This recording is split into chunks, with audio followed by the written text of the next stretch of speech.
to the republic for one nation under God, indivisible, with liberty and justice for all.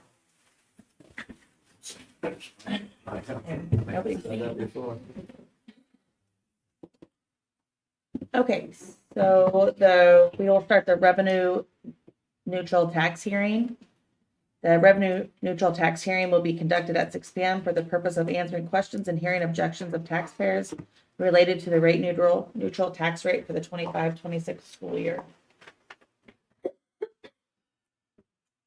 Timothy Hull, you're up.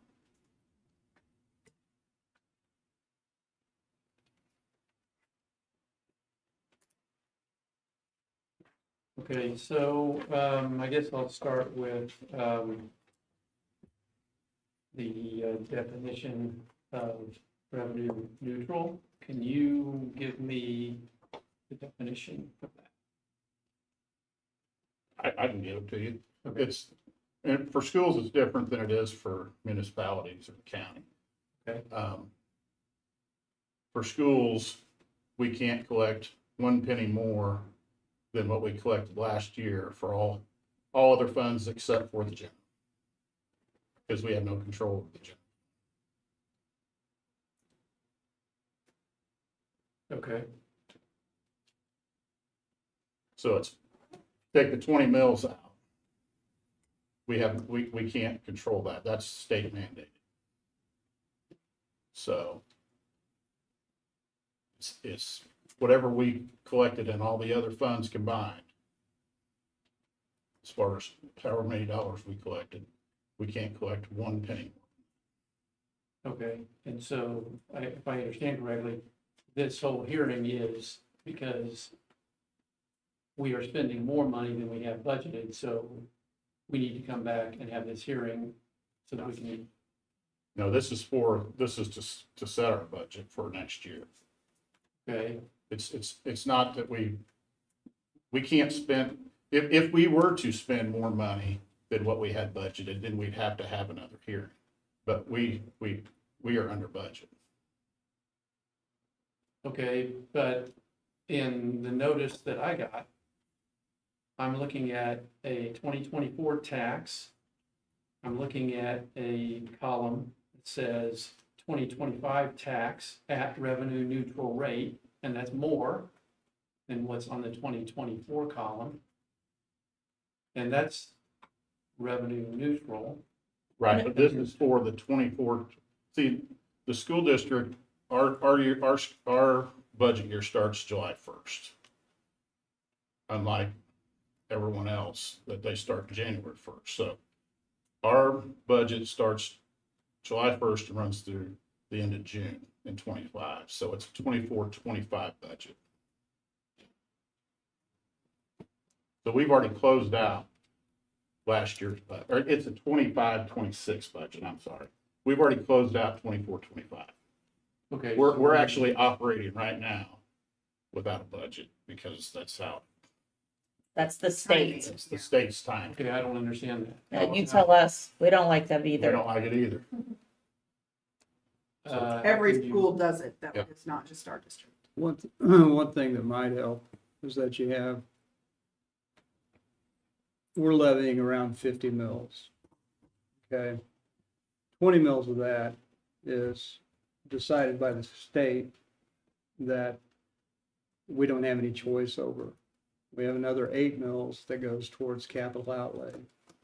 So of the 50 mils that we levy or so, there's 28 that are pretty well set. I mean, the capital outlay isn't, but there are certain things that you can do with capital outlay that helps keep the buildings up and technology and things. Pretty good list of things for that. So for general fund or any money, the other money that goes in, what's that, another 22 mils. So even if we, if your assessed valuation on your home goes up 5%, then you're automatically going to get that raise of 5% on that 20 mils because that's what the state tells us we have to levy for their share of it. I don't know if that goes, if we send that to them or it comes back, but anyway, they require that 20 mils to be levied. Okay, so then let me read this definition of revenue neutral. And I want to know if this is correct or if it lines up with what you just Sure. said. Revenue neutral, when a county or city's total assessed property value increases, the existing property tax rate, mill levy, would automatically generate more revenue. To remain revenue neutral, the taxing jurisdiction must lower its mill levy to collect the exact same amount of property tax revenue as the previous year. Right, but there's an exception in there for schools, because we can't, we are mandated by the state to keep the general fund at 20. We can't lower it to 19 or 18. That's a mandate. Another interesting or nuance with school districts versus others, it would be the state aid that plays into school districts' budgets. And so an assessed valuation versus how many students you have. So school districts get state aid, part of the equalization formula of the State Department. And it's been in place, since the 90s. So helps poor districts, wealthier districts don't get as much state aid. Okay. And so as we get wealthier, assessed valuation, and our pupil count's not increasing, we actually lose state aid, which hurts that, that revenue neutral even more, because like, for example, in the LOB and the capital outlay, we lost in this year's budget that the board will be approving, $313,000 in state aid. And so that's difficult, counties, municipalities, libraries, you name it, they don't have a state aid formula like the school districts. So we've been losing state aid the last few years as our assessed valuation in our district's been going up, and our pupil count hasn't been. Now, if our student count would be going up drastically as our assessed valuation, we probably wouldn't see that big of a hit. But as we're stagnant or declining in enrollment, but yet assessed valuation in our school district goes up, the state every year is going to remove more state aid. And the current formula would expect the local taxpayers to support that difference. Now, they are looking at a new state finance formula.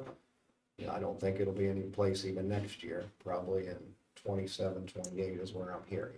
So I don't And know that if doesn't they, help us today. no, but I mean, that does make it, a little different when it comes to school districts and any other formula based because of the state aid that is part of that equalization. All right, so I want clarification here. You mentioned this a couple of times, not just you, but a couple of people have mentioned the 20 mil rate. Is that what is line item separated out called general Yes. on this sheet? And they're gonna show it as Lower. as lowered on there, but that's impossible because we can't do that. They're probably showing it at like 18 something. No, it shows 20. Oh, Well, they're showing it to be revenue neutral, it'd be like 18 something or 19. Oh, okay, I see that. So, Revenue neutral column says 18.88. Right. In order to But- stay revenue but we're not neutral. allowed to do that. And that's at the state level, Yes. okay? So based on my numbers here, I see the whole issue of property tax increases, which is what we're here to talk about and what you're proposing, of across the board, a 12.8% jump. No, that's not correct. Yours will be different, everyone's will be different, because it's based on your assessed evaluation.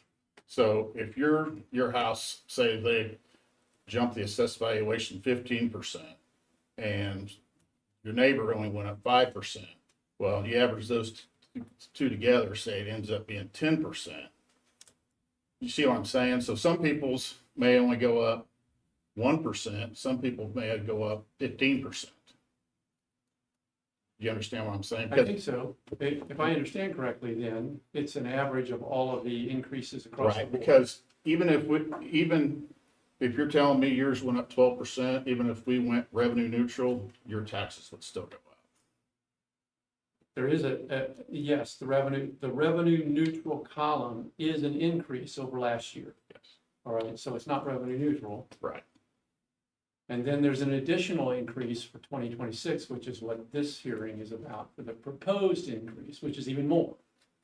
And I'm looking at a 12.8% increase. Personally, yes, Yes, that may be. that's what I'm standing here to But our budget, discuss. what is our budget in, in front of me? The What's our percent increase? or the- Increase, yes. Well, it always looks higher on the budgeted Explain that. portion, because we, kind of like we talked about with school districts' budgets, where we start in July. And so we are building a budget before we even have the count date, like they say, is September 20th. So we're not even to September 20th yet. So when we're building a budget, we're doing our very best to estimate how many students we're gonna have, how many special education students, how many kids we're transporting, how many kids we're feeding, how many kids on free lunch, how many kids in our career technical.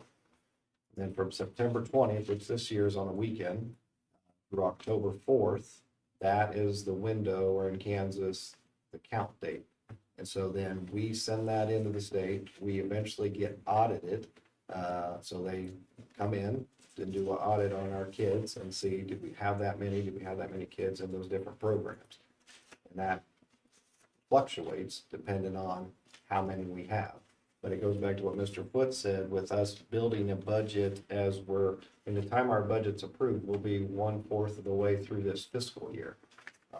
And if you under budget, then you have to go through this process again, because districts don't have the budget authority or any tax entity without approval of that budget. So if you under budget and you need that funding, because we have some special education students coming in the district that require expensive needs, and we don't have those funds to serve those students, then the only way would be to go through this process again, because you are set on legal maxes on what's approved in those budgets. But like, for example, if you look last year, the budgeted number at the very bottom of the budget was 33 million. And we haven't been audited from last year's fiscal yet. That'll be coming up. So when you see on like Code 99 that's published in the paper, the middle column, that's our best estimates on what we ended our cash balances in June.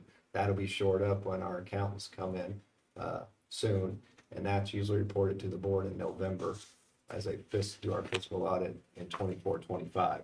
But we actually, expenditures were 30,423,133, or about 10% less than that. Now, if that holds true, we actually spent less money in net expenditures last budget year than we did the previous year as well. Now, will we do that this upcoming year? Don't know, because we don't know what's coming down the pipe. We have to be ready for, a boiler to go out, a roof to blow off, or like I said, extensive student learning needs that we have to budget for. So we always hope that we don't need that. But also, your taxes our taxes aren't collected for a while.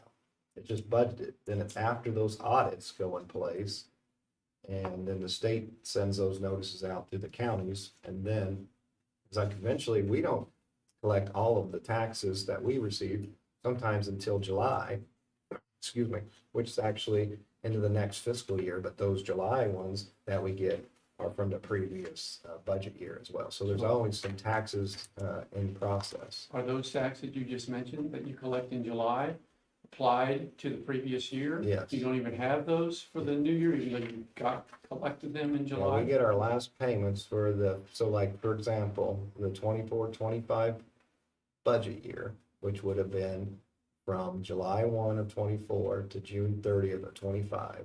We get our last taxes for that school year, and fiscal year in July, and then they're applied back. That's why we have reserves that we can operate on to cover those expenses, but we don't actually get the money for that budgeted year until after the budgeted year is over.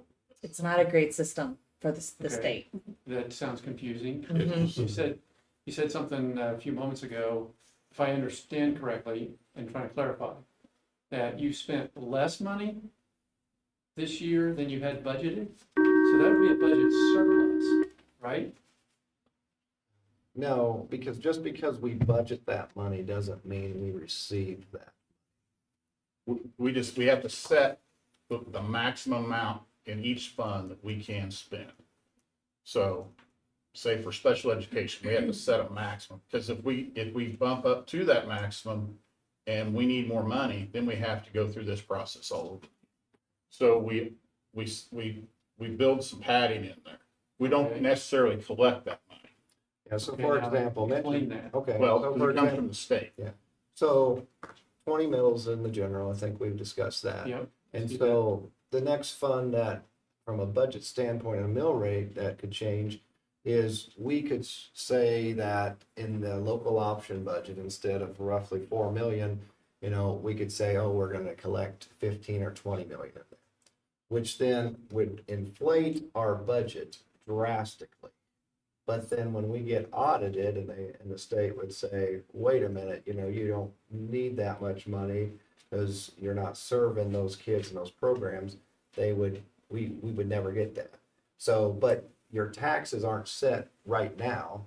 They're not set till after those audits as well. So you do want to be as close as possible on the budget setting process. You don't want to over inflate, and we've tried to do our very best on that. But like I said, when you're doing your very best on estimating your needs for this year as far as money flowing through is based off, our students. And so we have to figure out when we're setting this in July, when the revenue neutral rates go out in July and August, we haven't even started school at that time.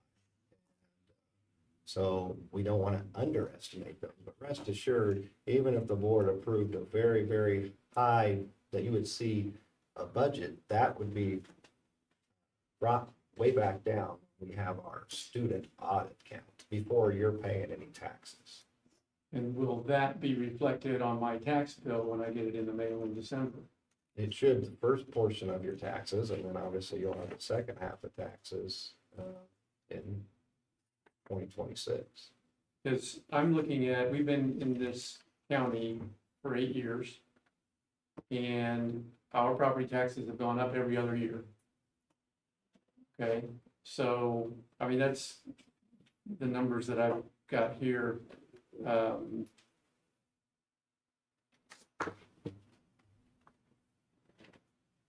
Well, my first question is, that I think this is unsustainable. So 10 years from now, are my taxes gonna be double what they are now? I mean, in 8 years, they doubled. So 8 years from now. In Be a question for the 2030, county. What? That'd be a question for the county. They control most of the taxes. well, actually, that's only 47.7% of the total increase is for the county. 42.3% is the increase. How much has our mill rate gone up the last 3 or 4 years? Well, many years ago it was 66 and now it's 50, so We try to keep the mill rate it's flat. as flat as possible. That's what we control. Okay, well, by keeping it flat, even flat, with assessed valuations going through That's the county. moon. That's the county. We don't do assessed evaluation. Okay, The county does. all right, but there's still a component here with schools, which is, Well, that's if we one wanted to- particular here. What that does, that causes each mill, if you've got 20 mil, let's say you have 10 mil, okay, you're 10 mil this year, county rate assessed valuation, that means that the value of those 10 mills went up. So your taxes If are it gonna stays go up. Revenue neutral at 10 Even if it mil. stayed the same, your taxes are gonna go up. Yes, I Because of understand that, because the value of the mill is more. So, Every so year. as far as will be higher, it will be double in 8 years from now if the assessed valuations keep going. I mean, We don't know. we don't know. We don't have any control over, I mean, Obviously, assessed valuations went up a lot during COVID because cash got poured into the economy and people wanted to get out of the city, so property values in Louisburg went sky high, and they haven't come back down. And, you know, so at the same time, we get penalized by the state because our assessed valuations have gone up so much. They keep taking money, or they keep Giving us. reducing the amount of money that they're sending us, because they say, well, it needs to be, you guys are a rich district, it needs to go on the backs of the taxpayers. That's the formula that they have now. Is that- Whether they change that Is in that the what they future. do they call us a rich district? We are a rich district. Because it's based off assessed valuation per pupil, so they just take your assessed valuation, how many kids you have, and divide that. So there's now 285 school districts, so every year they line us all up. So, like even Prairie View, you know, probably a lot of people don't think Lynn County and Prairie View is a rich district, but it's considered a very wealthy district in school finance terms because of the power plant. Burlington would be another one, you know, out in western Kansas, Holcomb. So those different kinds of, those school districts, or if you're like Hugoton, Kansas with natural gas. And so it depends on what you have. Obviously ours is mostly homes and land that would make that. We have some mineral rights here as well. Probably a way maybe it would help. So the board is, if the budget shows if you take out, exclude the general fund, it's over revenue neutral by 1.48 mils, 1.48 mils. Our assessed valuation's $237 million, so 1 mil generates $237,000. So if you take $237,000 times that 1.48, you get $351,000. So in dollars, the board is asking for $351,000 more in revenue than they had last year. From the taxpayers. I've told what compounds that is, since we're a richer district, the state has already taken from that $313,000 away from that in state aid. So we're almost flat. And then on top of that, obviously, to try to give raises or our fixed costs, you know, no different than the homes that we serve. I mean, so from utilities to food costs, you name it, no different than what you're feeling. So, you know, we are almost, we would have got 351, state takes 313 away, so it's, you know, almost even, but yet we need to keep and attract good teachers and staff. We need to be able to still, you know, put fuel on our buses and pay the light bills, and so we're almost even with that. So maybe that helps a little bit, because if you, like I said, if you exclude that 20 mils, which we have to, revenue neutral is 1.48 mils on top of that. 237,000, 351,000. State's gonna, and that 313,000, they took $76,000 from capital outlay state aid and $237,000 from the LOB, the local option budget, that we had last year. So in state aid, we keep clicking down in that local option budget. Years ago, we were like getting 36%. So for every dollar that we paid in taxes, the state gave us 36 cents. This year it's down to 22. Capital outlay, for the first time, I don't want to say ever, but since I've been here, we're now 0%. We were 12% in capital outlay just 2 years ago. Every dollar we were getting 12 cents. Last year, the budget year just ended, we were at 4%. This year we're at 0%. So every dollar in capital outlay to help us maintain our buildings is local. We are getting $0 from the state. No different in our bonds. So there, you know, when the school district passes a bond issue, same formula based off assessed valuation per pupil. There are some districts that would get state aid for a bond issue. We do not. Our current bond issue, or if the board chose to pass a new one, which obviously that's not being discussed, but under the current finance formula, there would be no state aid on a school bond as well. So maybe that explains a little bit. Well, maybe partially. Is there someone at the state level that we need to talk to? Well, I mean, I would say obviously our elected officials, but they are actively working on a new finance formula. Um, I just don't know what the time frame. What I've heard the time frame will be is it'll be enacted, it won't be, so this is obviously, we're setting the 25, 26, and it'll be the 26, 27 budget year. That probably it'll be for the 27, 28. I know, as you said earlier, you don't like that time frame. That's, and I don't say I disagree with you. That's kind of the time frame that I have been told where it might. What they're doing now is, you know, in the finance formula where, you know, they have the weightings and all those different things. They have a low enrollment weighting, a high enrollment. They're really looking at every one of those and seeing, all right, if you do that, does that hurt some districts? Does it reward districts? I mean, it isn't supposed to be an equitable finance formula. Problem is with Kansas, and I've lived all over the state of Kansas is vastly different from the needs. And so I don't know what's going to come out. It's been in place since the 90s, and it's been tweaked a little bit, but it's mostly kind of the same formula that it was. And so, but I do know they work, I think they just had a 2-day meeting in Topeka last week regarding it as well. So I don't know how much at this upcoming legislative session it will be discussed. I don't know, but I guess back to your question, it would probably be just be visiting with the legislative people that represent us in Topeka. To Dr. Bierman, if I could, real quick, to speak on Dr. Bierman's point, is the state changed the finance, the way they finance schools back in the 90s. It used to be, I think it was 35 was the general, what your general fund, the 20 that is 20 now was 35. They changed that and they came up with the LOB, and it allowed schools to have a little bit variation there.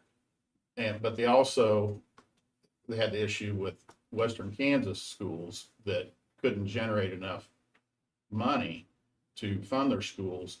So when they came up with this formula, they started ranking schools, and it's changed many times over the years. Pat can tell you that. He was in the Senate. But basically the way it is now is if your assessed valuation, if your school district's assessed valuation keeps rising and your enrollment is flat or just barely rising or even decreasing, then they're gonna take that money away from you and they're gonna send it to districts out in Western Kansas that they can't raise the capital through their taxes because they don't have, you know, the rooftops, they don't have the businesses. So They're even they're declining funding. in enrollment. I mean, my hometown, Leota, Kansas, Wichita County, so their assessed valuation continues to go down. And so really the formula, so you can have a higher assessed valuation and more kids. If that's the case, then probably your state aid's gonna track about the same. Higher assessed valuation and either flat or lower, they're going to take state aid. Have declining assessed valuation and student enrollment goes up, you're gonna get the most state aid in that way. Or you could have declining assessed valuation and declining enrollment as well. So there's different ways, and that's why they stack us every year to see in a year's time after the county has appraised every home and farm and everything else in the community where everyone is, as they only allocate so many dollars of state aid, and so those have to shift between 285 districts. And then if districts like us, 313,000 get less, then the assessed valuation of homes and property is designed to backfill that loss. Okay, so then my question to follow that up with, and I don't know if this is the right group to put this out on the table or not, is who do we collect property taxes from? And when I say that, I know homeowners, me, thousands of people like me. But what Everyone about sitting at And, this All of table. us too. Businesses, that is where I was gonna go with that, businesses. But, and I don't know if this is the right group to address that or not as far as city planning goes. No, but I I mean, mean- but you're on the right You're track. I on mean, the right that's why, like Dr. Bierman mentioned, in Lake Scene and Lynn County, they have the power plant that generates so much revenue for their county. If we had a power plant in Louisburg, I'm not advocating for that necessarily, but that would help, for sure. Industry. Large businesses, yeah, you know, that's where Johnson County has a huge advantage over us, is because they have so many businesses up there. But still, I mean, our mill rate is as low or lower than most of them, even with all that extra revenue they're bringing in. But, you know, it's hard for Miami County. I'm not gonna say it's on the commissioners or the city or anybody else, because it's hard for Miami County to compete with them, because you have Olathe and Gardner, Spring Hill throwing out 75, 85% tax abatements to these businesses to draw them in. Well, Miami County can't afford that. Louisburg can't afford that. You know, so it's a double-edged sword. They can do it up there because they have other businesses that they can collect taxes off of. So, you know, eventually you would think that those businesses are going to stay there and they're going to end up paying taxes, but it's on the backs of everybody else until that happens. But Miami County, you know, until something happens at the state level to prevent things like that happening, Miami County's in a bad situation, because I can't see Miami County throwing out 75, 85% tax abatements. Why would a big business build in Miami County when they can get tax breaks in Johnson County? I understand that from a business Right. standpoint. Right. I guess my thought on that whole general idea is that my wife and I think probably a fair number of other people that live in Miami County intentionally moved out of Johnson County Sure. for some of those very reasons. Right. Right. And you have a lower mill rate by living in Miami County. I mean, Miami County's right, depending on where you live in Miami County, around Louisburg, it's right around 100, depends on where you live. If you live in the country, if you live in town, it's a little higher. But it's still gonna be less than pretty much anywhere you live in Johnson County. Because in Johnson County, you're also getting taxed by the community college. Some areas have fire, yep. Higher rec. Higher rec. I mean, I did a study 2 years ago where I compared us to all the surrounding school districts, and there was only one that was cheaper than us, and it was Prairie View. So maybe someone here on this board can tell me two things, two contact points. It was mentioned earlier about, that's the county. That's the comment that was made about certain. And the county does that off, it's a state formula, it's a That's- state The program. assessed valuations is what we talked Your about. county with the commissioner, your A county. county commissioner, okay, so that's county, that's Miami County. Right.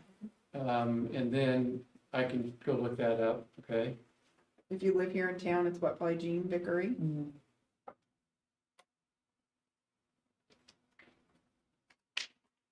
And then at the state level, can anybody here tell me who the Would state?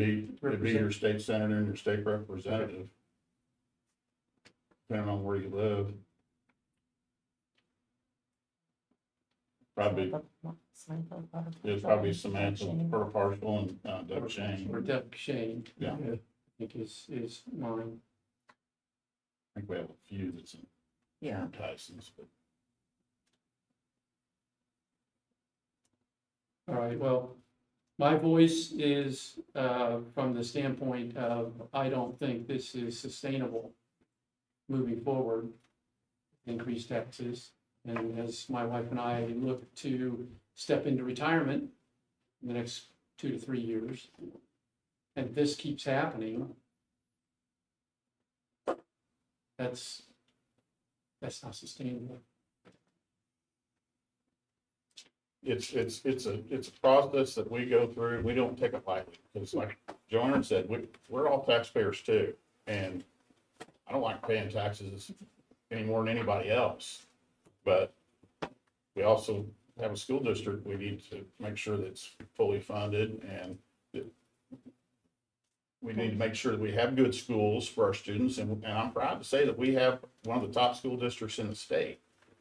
And we want to keep it that way. And that we're attracting We- talent as far as like exactly. our educators Because go. we are competing with Blue Valley, Spring Hill, Olathe, Shawnee Mission for teachers. And they can, a teacher can afford to probably buy a house in Johnson County easier than they can in Louisburg. So I mean, we have to be able to pull from as many places as we can, and that is more and more difficult every day.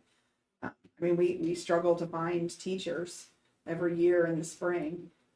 So we would love for them to be able to move to Louisburg and have lower taxes. I mean, we want all those things too. And we do take that all into account when we're working on our budget. Definitely, we are trying to be as lean as possible, and that's why I referenced earlier. So on Code 99 that's published in the paper, it shows our actuals from the 23-24, then the 24-25, and that 23-24, those are audited numbers. The 24-25 will be audited, and then those will be actuals in November. So they're our best estimates that we can do as the board shuts down the budgets in June. But if those numbers are accurate, we spent $500,000 less the budget year we just finished over the 23-24.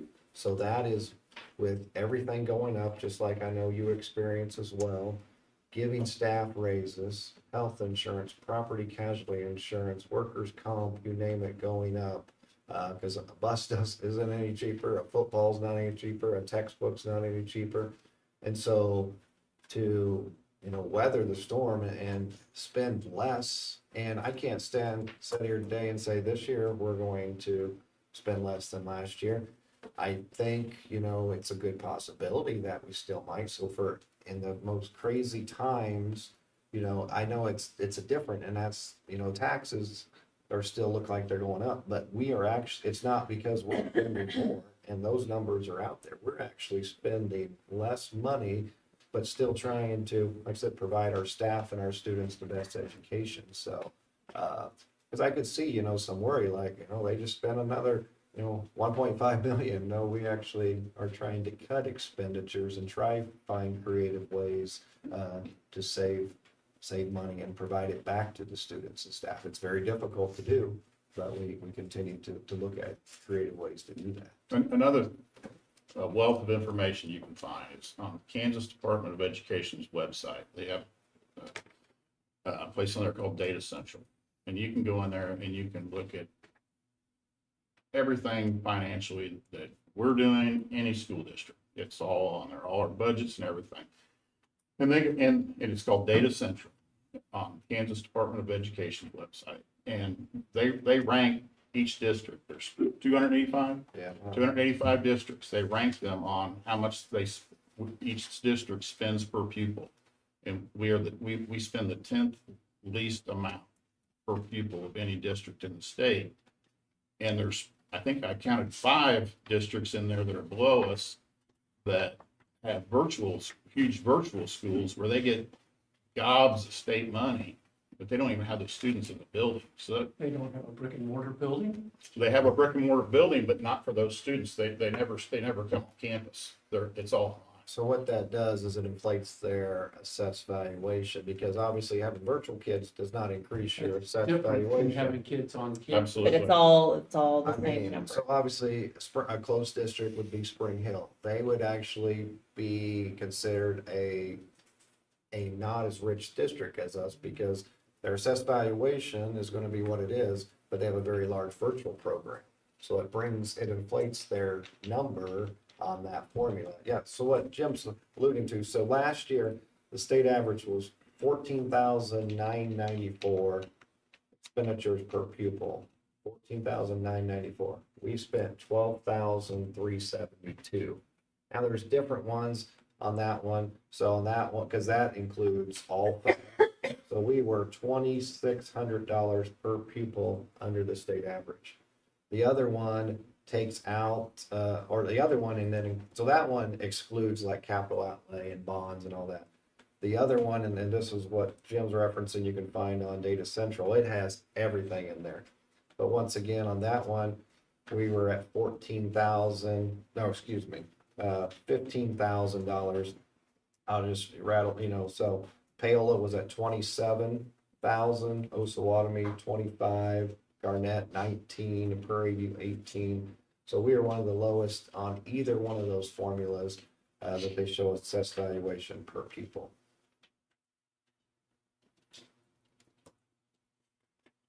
Or, excuse me. A quick note, just for the gentleman speaking. He's right here. It's on the Can you phone. guys hear me? Yes. So I was just looking, Kansas, at the end of fiscal year 2024 had a $3.2 billion surplus. And at the end of 2025 had a $2.9 billion surplus. They had an opportunity to give tax relief on property taxes and chose not to do it. So that's going to be a state level thing where we're sitting on a huge surplus right now. And they're trying to figure out how to spend that money instead of giving it back in tax relief. So that would be a thing for definitely your state representatives to an opportunity of your billions of dollars of surplus that obviously we have no control over, but that can help with assess values, especially as assessed values have went up so much over the last few years and have caused the tax increase. That would obviously be an avenue to advocate. So That's millions of dollars of surplus in what account? In the state's coffers, the state's holding on to that money. And there were multiple bills that were presented in committees this year, and I think Samantha was part of some of that, and so was Senator Shane, that they tried to get some tax relief, but it all died in committee. So those two did work for the taxpayer, and they're trying to, but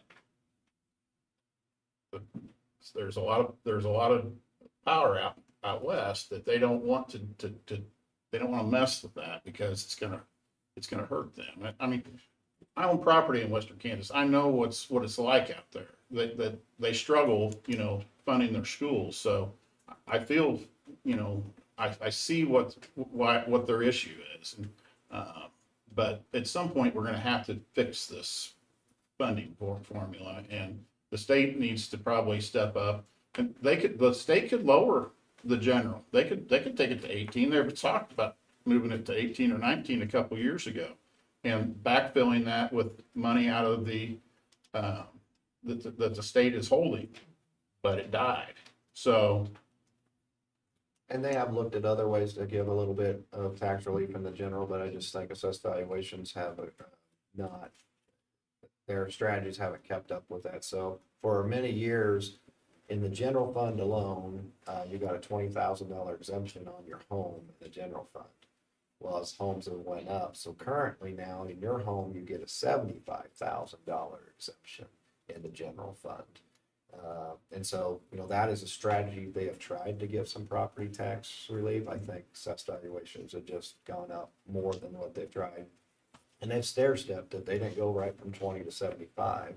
There were some other figures that were in there as well. So that's just on homes. If you own a business, farm ground, all that, you don't get that exemption, but homeowners do get that. That's at a state level. So that would be me talking with Doug Shane. And so it's different strategies, either raise the exemption even more. There was or talk lower of the that, mill they rate. tried to raise it to 100,000. So there are some homes across the state in the general fund that wouldn't actually pay any taxes. If your house is worth 75,000 or less, you wouldn't pay any taxes. That Just wouldn't be much of a house. No, but There are you quite a get few. west of here, and there's a lot of homes like that. yes. And if you own something out there, you realize how good we have it here, because you have counties out there that certain schools, I mean, when you take the total mill rate for where you live, right here, where I live, it's just like, I think it's 101 was last year. We have some out west, it's approaching 300. 260, 280. Yeah. That's their mill rate. So if you have a $300,000 home out there, you're paying a lot of money for taxes, almost 3 times as much as you are here.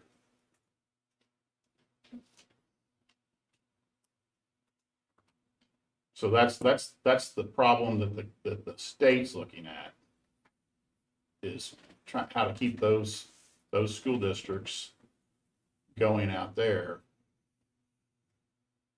And their solution, the way Charging us. they're for charging it. us, yes.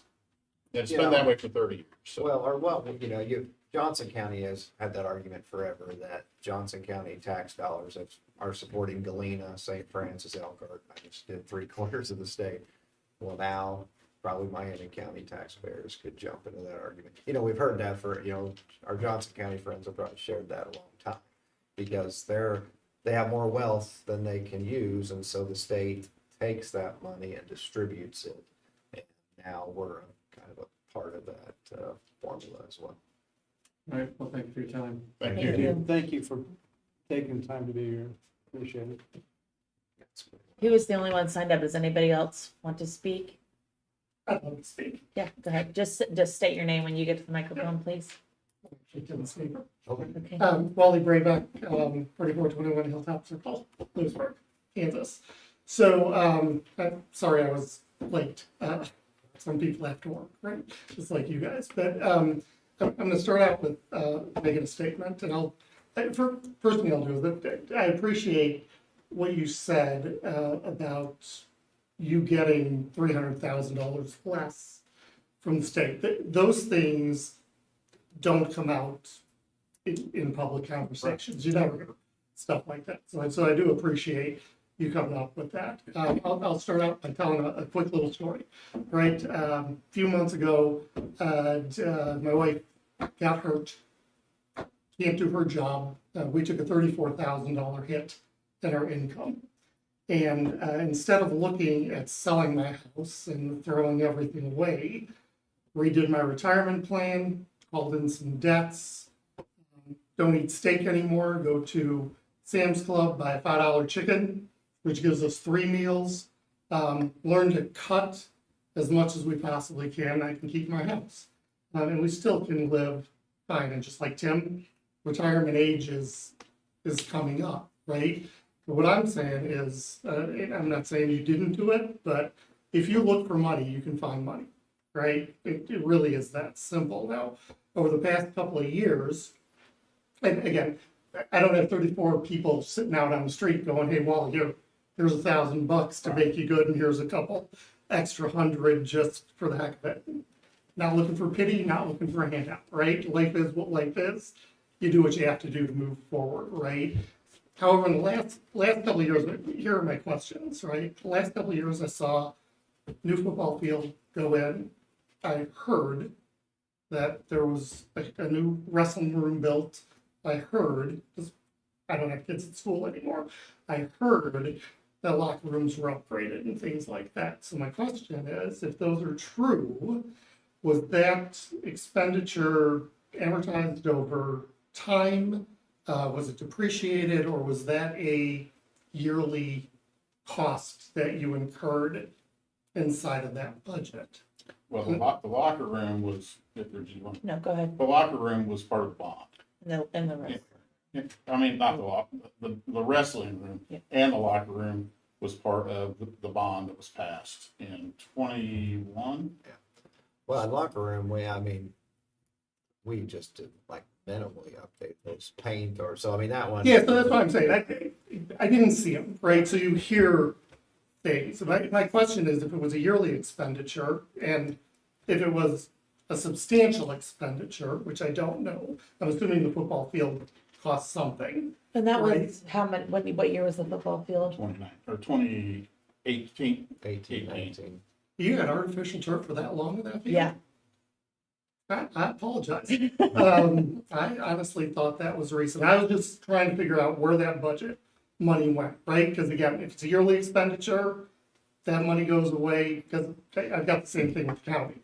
County said they were gonna spend $700,000 for a new road equipment this year, and I assume that next year that $700,000 would be gone, right? It just doesn't keep adding and adding and adding, so looks like you're ready to say Well, something. we spent how much less last year than the year before? Our total budget? Yeah. Estimated, like I said, unaudited, about 500,000. So we spent less last year than the year before that. So then where does that money come back to us. And so I know it never does, right? But what I'm looking at is kind of the same thing that Tim is looking at right now. I've been here since '99. So in 2000, my taxes were just a little over $4,000. Today, with this proposed increase, my taxes are over $6,500.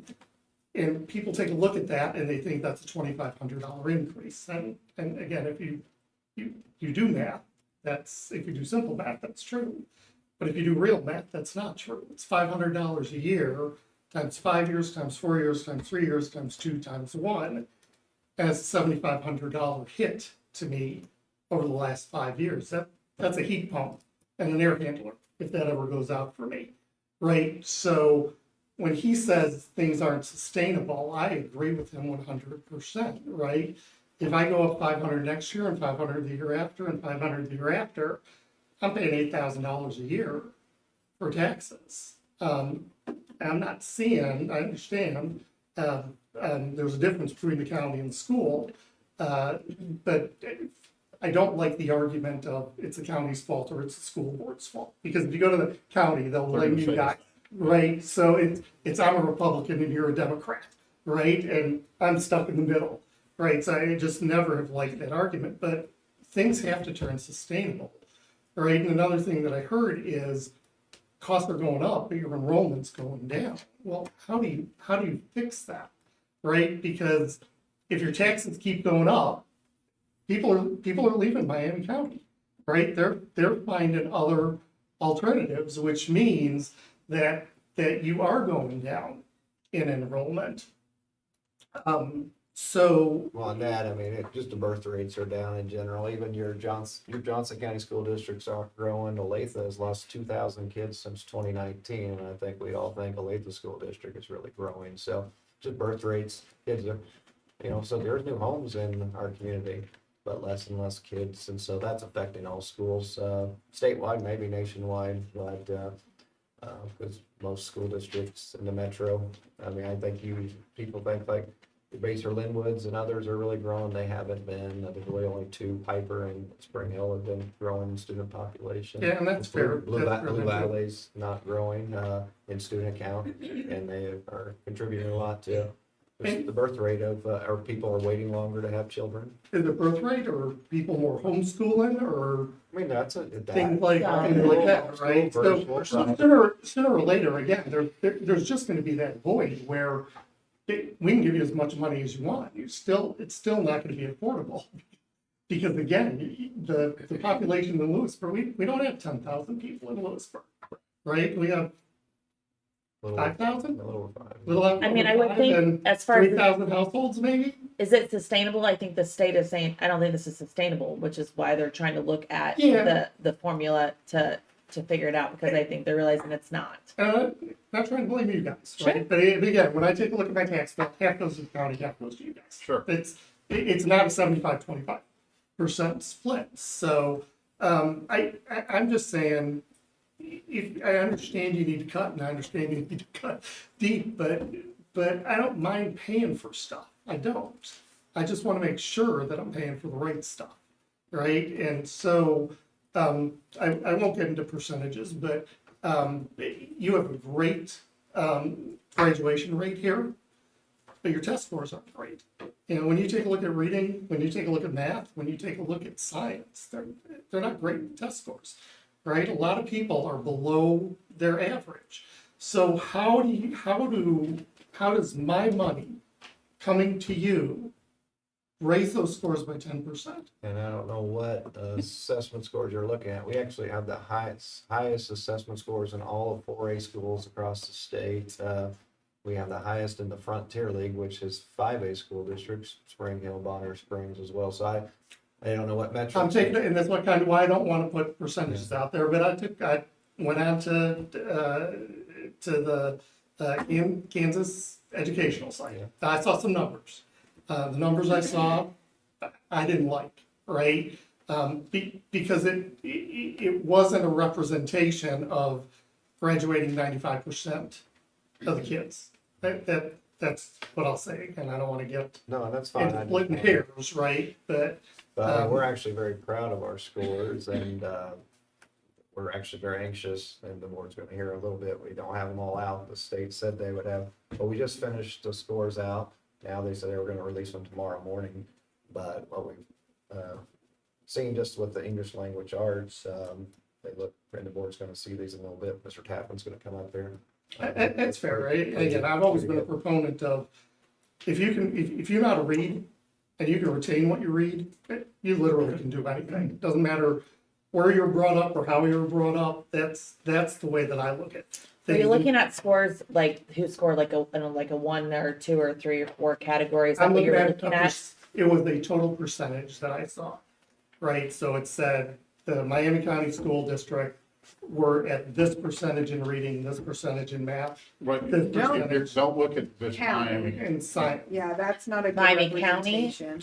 Is that gonna be like, there's 8, I think it was 416. I Okay. will relook at the numbers again. I don't want to misstate anything, but I will relook at the numbers. Well, we're always looking, I mean, we're always looking And it's at part how of- we can improve, and that's, we go through our needs assessment over and over and over again, and that just is like, what do we need? What do these students need to get better than they were last year?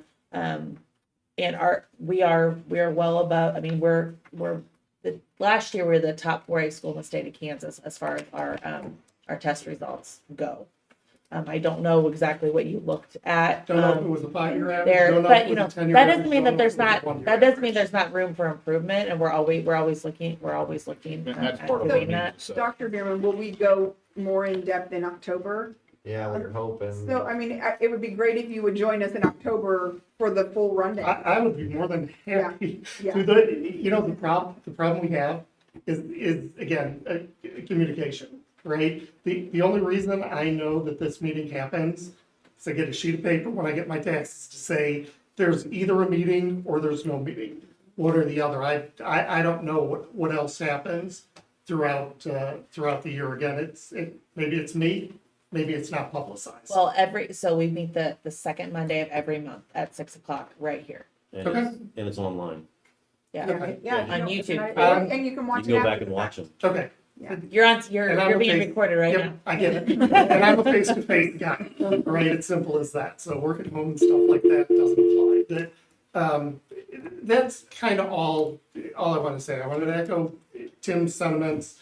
I wanted to tell you, I had to cut my budget dramatically. I hate not supporting Ronald McDonald House and St. Jude's and things like that, but you got to do what you got to do for your family, right? We It's simple as that. So I would just ask if there's places to cut, go ahead and cut. And I'd like to hear more about the surplus, right? Because if we're operating at a surplus, I want to know how that comes back to the taxpayers, or do you just decrease the next year's budget, When right? that surplus was referenced, that's the state's budget of 2.9 billion. But if we're spending less money than budget and less money than last year, But we have increased cost. We have to give our staff members. I get it, raise. raises, I understand, All paper fixed. costs more, gas costs more, and So when and you stuff think like when that. our net expenditures are down 500, but yet we also put all those inputs into it, actually the savings would be a lot more. I mean, so you would think by putting in all those additional inputs, the budget would go up. But actually did all those inputs and the budget goes down, that means there's been a lot of creative budget saving measures to do that.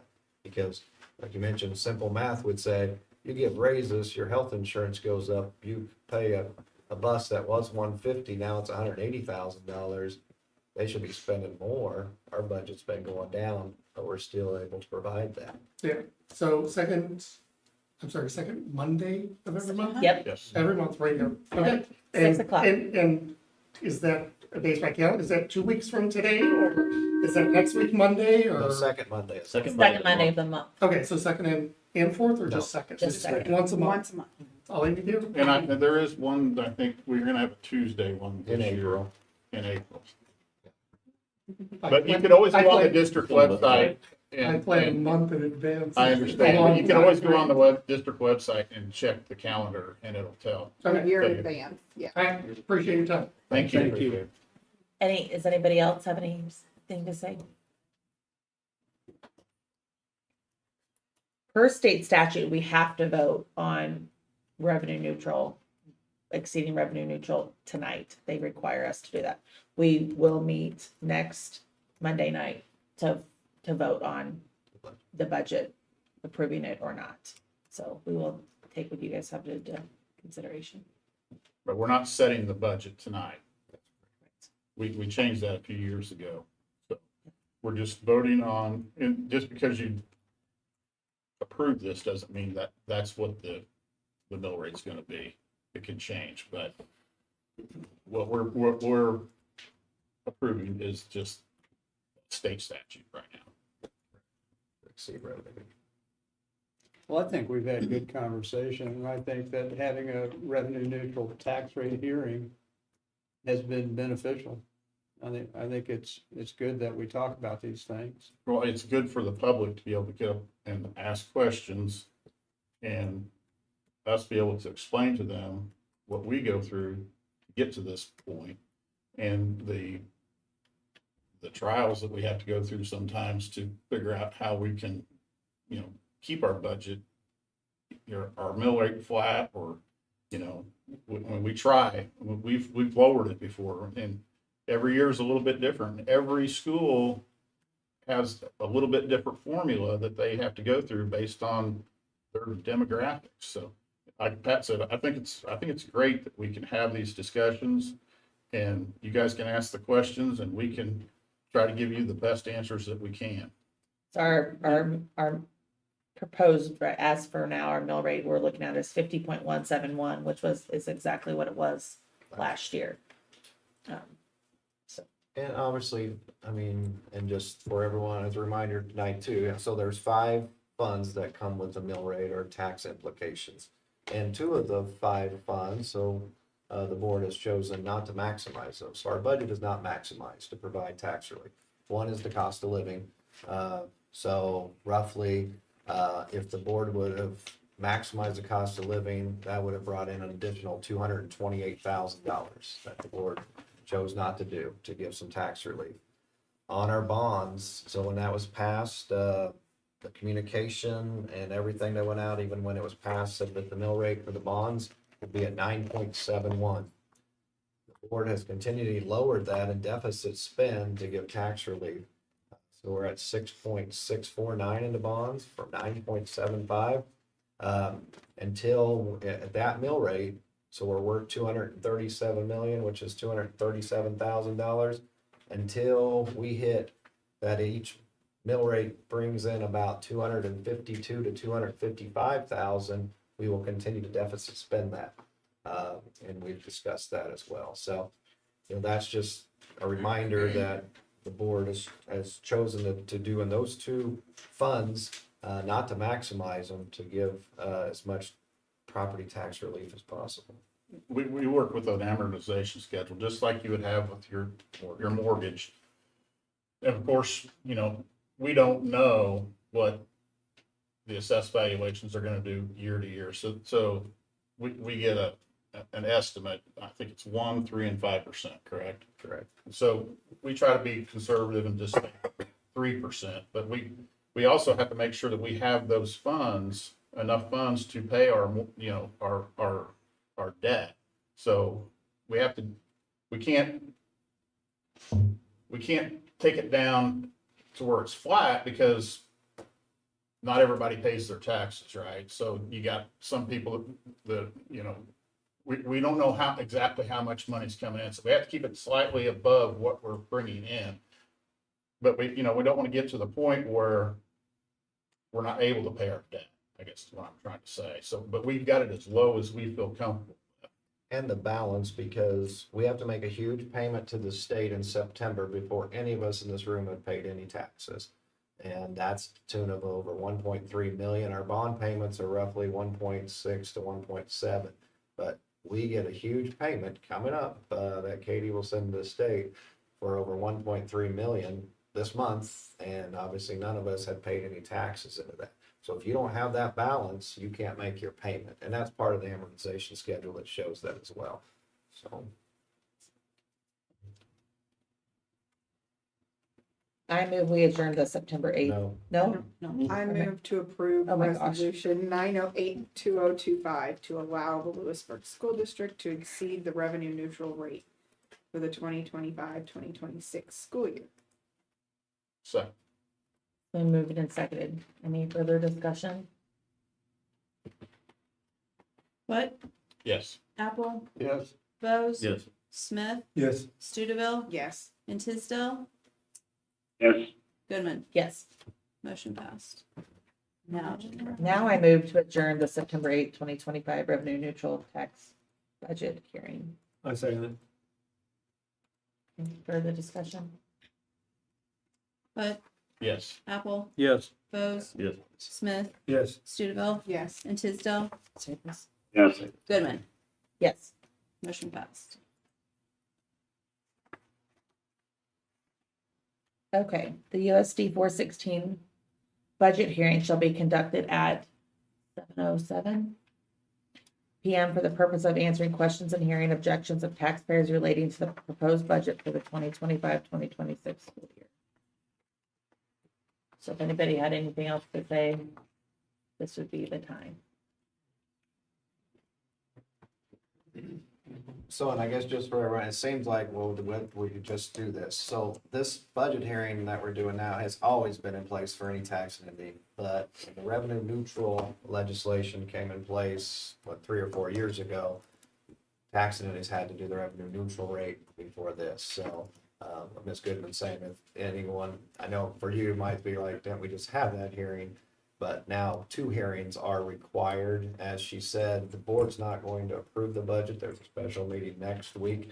But we still have to have 2 budget hearings, so if anyone does want to speak on this one, you can come on up. Yes, sir. Just one quick question. Where can you get a copy of the budget, or can you yet?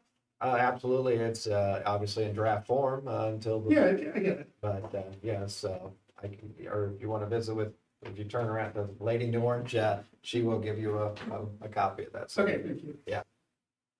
Unless the publishing. and then when it is approved, the entire budget will be on the website. Legislatively, they list all the items that have to be on our website as well. So if you go to our website under budget, it'll list all those documents. My guess is it's not gonna be drastically different from what I get emailed. So, yeah.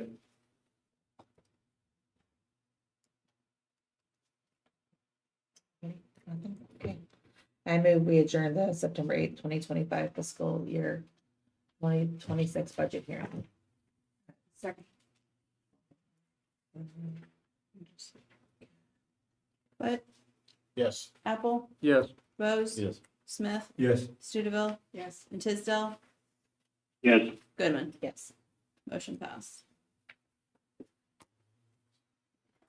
Okay. Go on to the regular meeting. Do I have to say we're going to the regular Yep. meeting?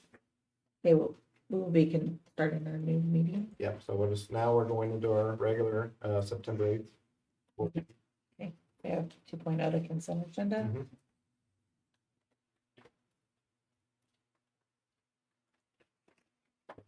I move to approve the September 8th, 2025 Board of Education consent agenda.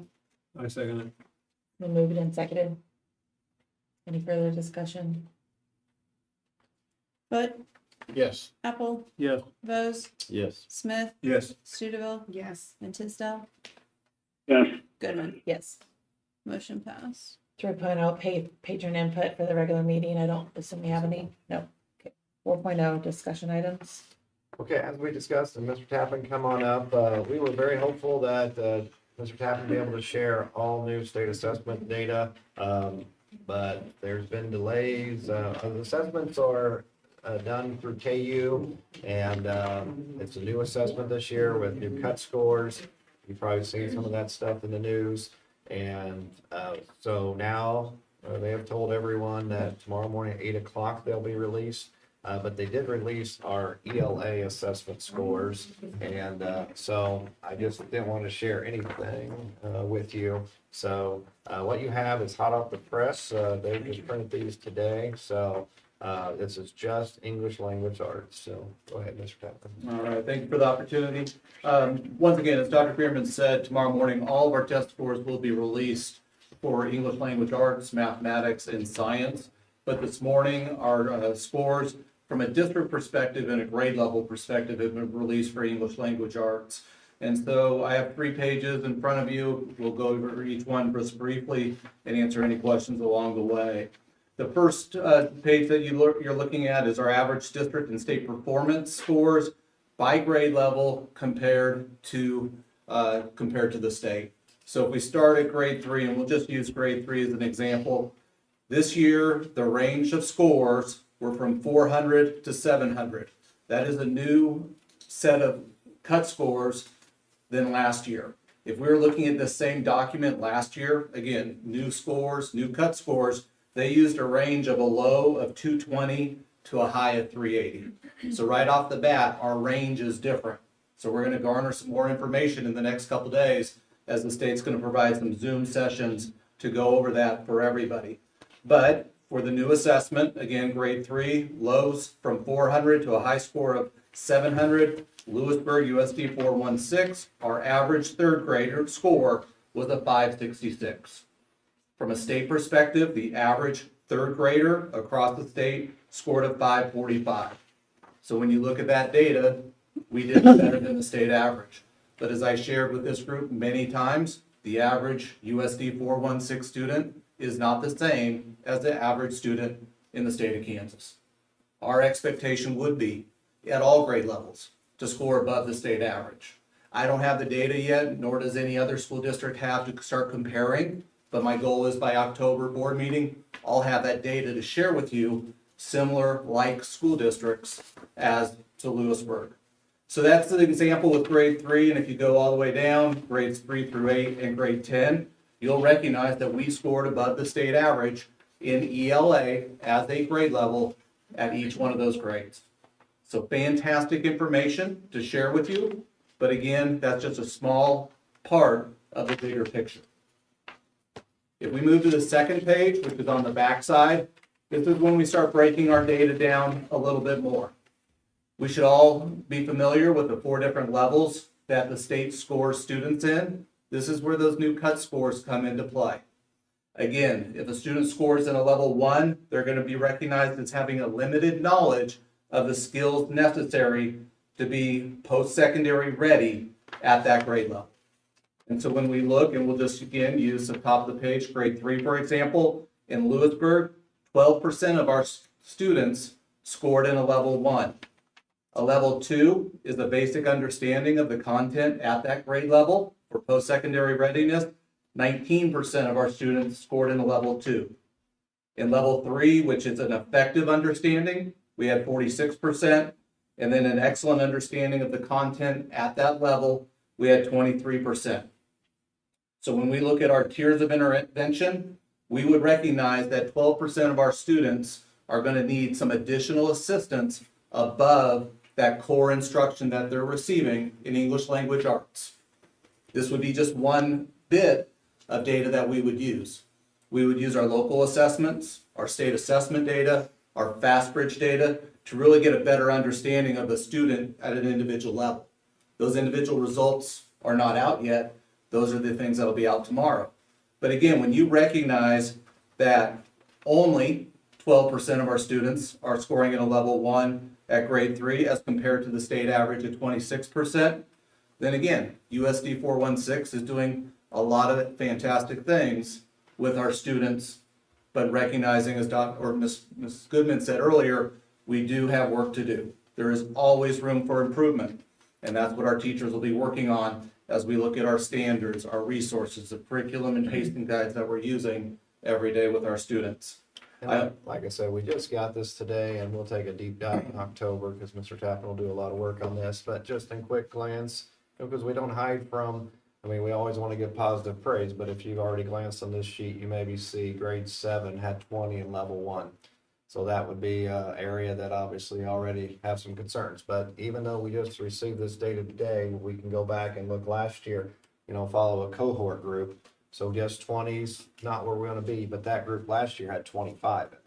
So we did see some improvement in that cohort area. Not where we want to be, because you can see all other grades, 12, 13, 13, 8, 7, and 9.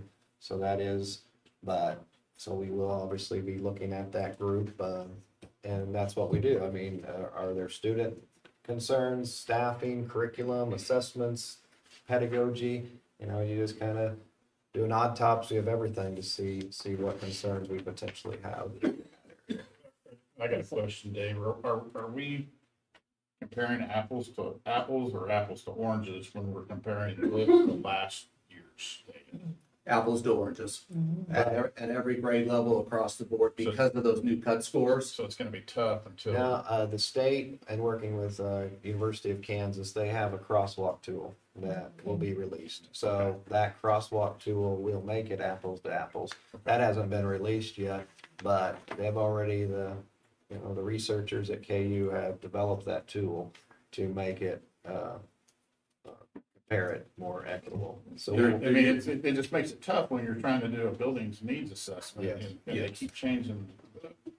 Right. And what they're using is what's going to be called a concordance table that will be able to look at the data from the past and look at the current data because of the new cut scores. But from our perspective, if we're looking at it from a much higher level, those scores are going to look a lot different. And that's why right now we can compare ourselves to the state and we can recognize our level 1, level 2, 3, and 4 students and where we are based compared to the state. But we will dig in a lot deeper as the results come out with math, with science, and then even our individual data that we'll be able to provide for our parents as well. Okay. That information, the positive is it will be out in time for parent-teacher conferences. Well, preliminary numbers, this looks great. It does. It looks very positive. Yeah. Once district accountability reports come out across the state, that's when we're gonna be able to look and see how we're doing compared to like school districts.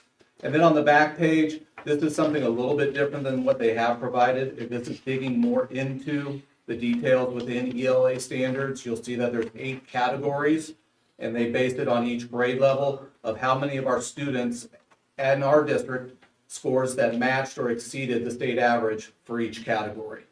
So if I look at that first column in grade 3 overall writing, 81% of our students either matched or exceeded the state average in their overall writing score. And so we will dig more into that data, and those are the things that will really help us make some curriculum and pacing guide resource changes or keeping things the same because of where our inputs currently are. So like this big, so once again, you can see 7th grade reflected on there, but then on that document, you can see some scores we're probably not satisfied with in even 4th grade a little. And so, and then I assume we'll get a similar document with math. Yep. And the state said that those results will be out by 8 o'clock tomorrow morning, so we'll be up bright and early and looking at that. And They then, knew everyone's having their board meetings tonight. and so I imagine a lot of districts are having a similar meeting, just sharing some preliminary ELA results with you for transparency's sake. But in October, we'll be sitting up here probably a little bit longer. Thank you. Thank you, Dave. Needs assessment discussion. Okay, as we've shared and, well, obviously we developed this needs assessment months ago and have brought it up every meeting. And it'll be part of the motion next week that obviously after reviewing the needs assessment and state assessment data, without having current state assessment data, that if you recall in the big budget workshop, Dave shared all the assessment data from previous years. So you did have that, and then obviously we shared what we had in tonight's meeting with you as well. So not approving this tonight, but just I wanted to give the board We another approve this option. next week. You do in the motion. The motion will just share like you have to whoever does it, the state after reviewing the state assessment data and the needs assessment when you're approving the budget. So I just wanted to give the board another opportunity.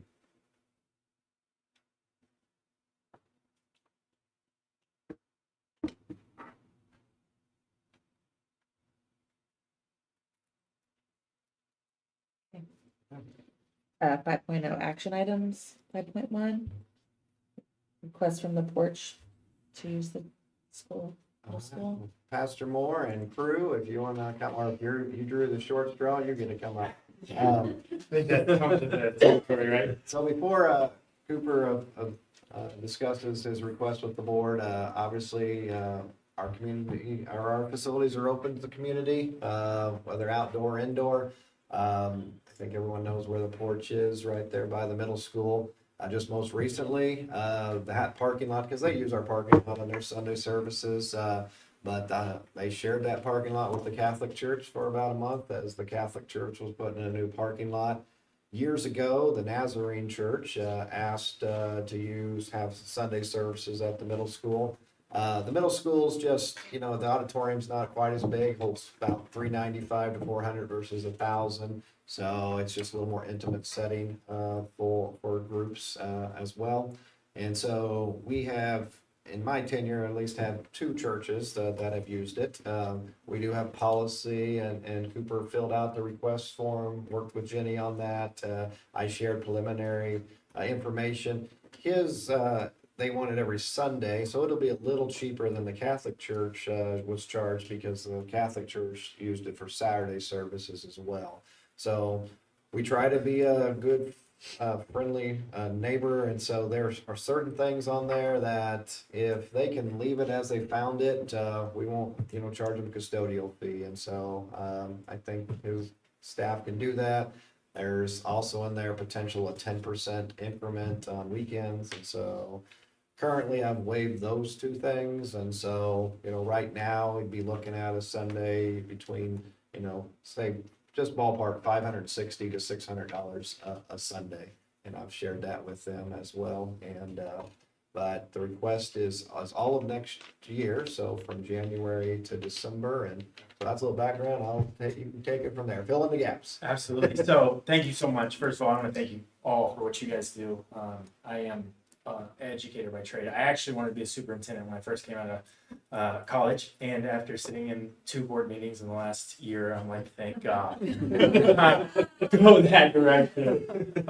So anyway, my wife and I, just a little bit of background on us. My wife and I actually took over the porch about 2.5 years ago, just over 2.5 years ago. We moved down from Johnson County to Louisburg, and we've loved every second of it. Actually, when we first took over, my wife was like, we've got to find the perfect home. We've got to find the perfect place. And actually, one of our executive assistants was sitting in the back, showed a home off of 5th and Broadway, the big green one. If you ever go to Lewis and Young, we got the front porch, and our baby waves at you. So if you pull this stop sign, you see us out there, she's waving at you 100% of the time.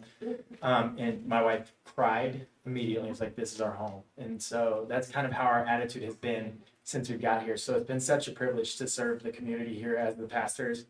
But over that time, we've also grown. Our auditorium sits about 100 people comfortably. If you don't want to sit shoulder to shoulder next to somebody, and if you've attended church ever in your life, you know that people don't usually like to sit shoulder to shoulder next to people they don't know. And church statistics say that at about 75% capacity, you need to do something different. About 5 out of every 6 Sundays, we're at about 75% capacity. And if we don't have an option coming up, we either will stop growing or actually start to decrease, because people want to go to church with people they love and know. And if people decide to leave, other people will follow them. And so sitting in the middle school parking lot, basically, just right there across the street, I thought about multiple different things. I thought, should we go to multiple services? Well, one thing we're passionate about at the porch is building a community of believers. And what I do know about multiple services, because I've served in many churches that have multiple services, is what you do is you create 2 different communities, and then you put a lot of strain on the volunteers that have to come every week for 2 services. And one thing we didn't want to do was create 2 communities. And one thing I saw as I was kind of doing my research and reading is having a plan at the end of the year of renting. And so we do have a plan. We're actually meeting this week with somebody who will give us some numbers on what it would look like to build a building on our property that would be able to house about 350 congregants as we continue to grow. And we're hoping that the middle school use, if we get the privilege to use the facilities here, would give us the space to be able to invite people more comfortably, be able to grow our children's program, because currently our children's program is incredible. We've seen multiple children, 6 children in the last year of our 25 to 30 kids be baptized, which is an incredible thing for those of you that are not familiar with the church. That means they've committed their life to Christ. And so we want to give a little bit more space to them, and they will stay in the facility at the big church, being able to use the main auditorium and continue to grow and develop that and create a safe space for them that's really close to their parents. So that's where we're at. That's what we're looking for. That's why we're looking to move, because we want to create a space where we're able to continue to grow and continue to build a community here, and not just a community for the church on Sunday mornings, but we are passionate to give back to our community. For example, we have a free event coming up for the entire community where we're not just advertising the Porch Community Church. We actually have a flyer that will go out with anybody that comes that has every church in the community. There's free hot dogs for people to come, inflatables, mini golf, but we want to do those kinds of things in the community. And we also love helping and giving back in different ways, like cleaning up after the parade or different things like that. And so we just really want to see that growth continue to go. We want to see people, honestly, from our perspective, continue to come to know Jesus Christ as their Lord and Savior. And in that, watch their lives change drastically. And the middle school provides an incredible space for us to do that. So you're going to tear down and rebuild, is that what I'm hearing? No, so it'll be an addition to the back side of our building. We have about, well, if you've ever driven back towards the football field, if you look to the right past our building, there's a shed out there. That's the edge of our property. So what we're looking to do is build an additional building behind it, and then connect the two buildings so that our children's church can remain in the main building that we currently have right now, and build a new auditorium with office space and a new just auditorium for the size that we feel like the Lord is calling us to be. So, But not additional parking, so. yes, that will be a part of it as well. So we'll you build, will, yeah, okay. I forgot to add that. So we'll have parking that goes the entire length circle around. And plan is to have asphalt. So we're getting all that all those numbers. I would love to have had them for you today, but my meeting wasn't set up until September 11th at 2:30. So, but yeah, that's our goal. That's what we're looking for, and having additional parking, having space, and like you said, we do share the parking lot on Sunday mornings, and we love seeing the kids' parents picking them up from the middle school on the weekdays. We don't mind it at all. We love the fact that people feel comfortable and safe to send their kids over that direction. So yeah. So is the request, so if you don't start building January 4th, I mean, and honestly, this question is to save you money. Is it Yeah. the request initially because you're out of space? Because Yes. if you're not doing construction, do you still want to use it? Or I understand, if Yeah. you've been through construction, you don't want people around. So you do want it January 4th, even That if would a be the goal. bulldozer's not pushing dirt? Yes, 100%. Kind of the combination, right? We were just talking about budgets here. We have a very similar budget with a lot smaller numbers.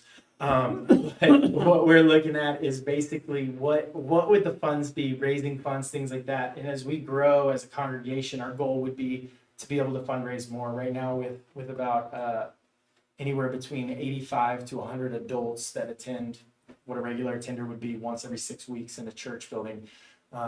It would take us a very long time. We'd have to quadruple our services, which would only give us, if we're only at 75% capacity, 300 people in our space while putting strain on our volunteers. So creating that space and that time, and my goal is to, in the next 2 years, have a building in place. And if we're able to move forward next year, we would have the conversation, hopefully have the building in process. But for us to get the space in our budget potentially and be able to have the fundraising capacity for what we need to either 4X our church in our current building, which would be 4 times the services, 4 times the strain on our volunteers, who are incredible and they would do it. But as their pastor, I think about their mental health and what Sundays actually mean for them as well. And so that's kind of the thought process pattern, to see where we're at. And who knows if the Lord says, hey, we're not going to build a building, and we use it for a year and we're still at 88 people and we still do service in our regular building, we gave it our best shot. That's what we're looking at. But through prayer and petition and conversation with my board and conversation with my staff, that's what we feel like would be the best next step. Yeah. And the request is from 7 in the morning till 12:30, so roughly 5.5 hours Yes. every Sunday. And just for the board, so what I am charging them on our facility form, obviously the auditorium, the commons area, and then the lighting and the sound, because you would share, obviously, they'll would they need the lights on, and then Yeah. obviously the sound of the PA system, and so Topher will help with that. One thing we will have to work on, and it's a good thing, but it's just another vice that we'll have to deal with, is obviously Allison Moore and our choir program is so large that her classroom is the middle school auditorium stage. When the Catholic Church used it this summer, we weren't in session. I'm not saying that to not approve it, but we will just have to work, or obviously if it goes through, I'll have conversations and visits with Cooper. That stage does protrude out, so I don't know how much space on the stage they'll need, but it would just help if we don't have to every Monday morning reset. Because as you guys know, she has 100 kids in that, and that's why she's on the stage. And so that's just a little nuance that we'll have to work on. Or maybe you don't even need the stage, you can preach from down below. We'll work that out. Yeah, absolutely. We would love to help out any way we can to make sure that that space isn't disturbed, because like I said, I was educator, so I know in your class, people aren't allowed to write on my whiteboard, okay? It's only me or permission given by me. So I get it even more probably for a class of 100, I couldn't even imagine. And then you'll just have to get the insurance, and you can work through Jenny on that. Okay. Anyone that rents a facility is just the liability. I mean, you can Absolutely. go local in town, Elliott's, or where maybe your own church's insurance company can do that. So we would just need that, and then we'll just work with Jenny on that. Perfect. So. Anybody have any other questions for me? No, appreciate it. Thank you. Good luck. Thank you all so much. I really appreciate it. God bless you all. Thank you, Cooper. Motion. I move to allow the Porch Community Church to rent the LMS facilities from January 4th, 2026 to December 27th, 2026. Second. Been moved and seconded. Any further discussion? Bud, Yes. Apple, Yes. Bose, Yes. Smith, Yes. Studeville, Yes. Tisdale, Yes. Goodman. Yes. Motion passed. Okay, 6.0 announcements. We have the 2025-2026 budget approval meeting next Monday, the 15th, here at 6 p.m. And then our next regular board meeting is October 13th, 6 p.m. here.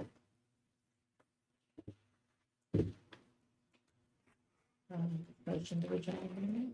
I move to adjourn our September 8th, 2025 regular Board of Education meeting at 7:32 p.m. I second it. Been moved and seconded. Any further discussion? Bud, Yes. Apple, Yes. Bose, Yes. Smith, Yes. Studeville, Yes. and Tisdale, Yes. Goodman. Yes. Motion passed. Bye, Sarai. Take care, Sarai. I see you guys. Can't we vote, not let us vote on that? Well, second.